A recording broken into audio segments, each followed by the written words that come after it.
ओम नमः भगवते वासुदेवाय।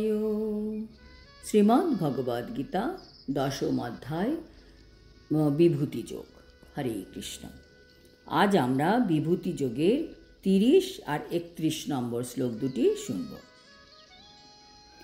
प्रह्लादश्चास्मि दैत्यानां कालः कलयतामहं मृगाणां च मृगेन्द्रोऽहं वैनतेयश्च पक्षिणां पवनः पवतामस्मि रामः शस्त्रभृतामहं झषाणां मकरश्चास्मि স্রোতসামস্মি জাহ্নবী। অনুবাদ। দৈত্যদের মধ্যে আমি ভক্তিমান প্রহ্লাদ, বশীকারীদের মধ্যে আমি কাল, পশুদের মধ্যে আমি সিংহ এবং পক্ষীদের মধ্যে আমি গরুড়, পবিত্রকারী বস্তুদের মধ্যে আমি বায়ু, শস্ত্রধারীদের মধ্যে আমি পরশুরাম, মৎস্যদের মধ্যে আমি মকর এবং নদীসমূহের মধ্যে আমি গঙ্গা। তাৎপর্য। দিতি ও অদিতি দুই ভগ্নী। অদিতির পুত্রদের বলা হয় আদিত্য আর দিতির পুত্রদের বলা হয় দৈত্য। সমস্ত আদিত্যেরা ভগবানের ভক্ত আর সমস্ত দৈত্যেরা নাস্তিক। যদিও প্রহ্লাদ দৈত্যকুলে জন্মগ্রহণ করেছিলেন, কিন্তু তা সত্ত্বেও তার শৈশব থেকেই তিনি ছিলেন মহান ভগবত ভক্ত।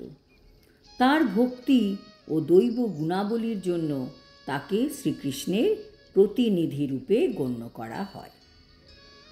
বশীকরণ। যারা বশীকরণ করেন তারা তন্ত্রবিদ্যার দ্বারা তার শিক্ষা লাভ করেন। তন্ত্রবিদ্যা যে গাঁজাখুরি তা নয়, তন্ত্রবিদ্যারও শাস্ত্রীয় ভিত্তি আছে।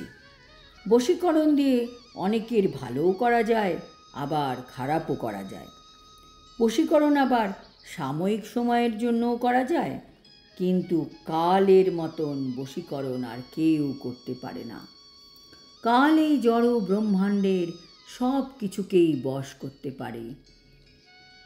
মানুষ যতই কষ্টের সময়ের মধ্যে দিয়ে যাক না কেন, সময়ের সাথে সাথে সে আবার নর্মাল হয়ে যায়। সময় বা কাল তাকে বশীভূত করে ফেলে, তখন সে আর ফেলে আসা কষ্টের দিনগুলোকে মনে করে দুঃখে ভেঙে পড়ে না। তাই এই কাল হচ্ছে শ্রীকৃষ্ণের প্রতীক। আর সিংহ হচ্ছে সব জন্তুদের মধ্যে সবচেয়ে শক্তিশালী ও হিংস্র।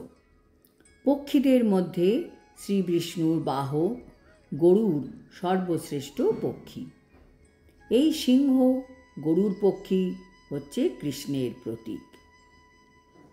আমরা যদি গীতা সঠিকভাবে হৃদয়ঙ্গম করতে পারি, তাহলে আমাদের ভগবান কৃষ্ণের যে বিভিন্ন বিভূতি তা দর্শন করলে বা ভাবলেই আমাদের শ্রীকৃষ্ণের কথা স্মরণ হবে।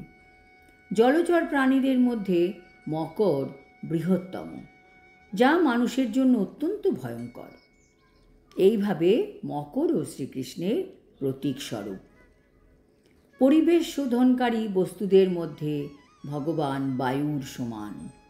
শস্ত্রধারীদের মধ্যে পরশুরাম ছিলেন অতিরিক্ত শক্তিমান। পরশুরাম হচ্ছেন শ্রীকৃষ্ণেরই প্রতীক।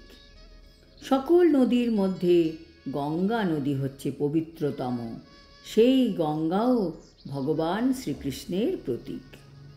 ভগবান এইভাবে বিভিন্ন উদাহরণের মাধ্যমে আমাদের তার বিভূতি বোঝাতে চাইলেন, যার দ্বারা আমরা ভগবানকে স্মরণ করতে পারব। আজ এই অবধি। আগামী শ্লোকে আমরা ভগবানের আরও কিসের মাধ্যমে বিভূতি জানা যাবে তার বিষয়ে জানতে পারব। হরি ওম তৎসৎ। হরে কৃষ্ণ।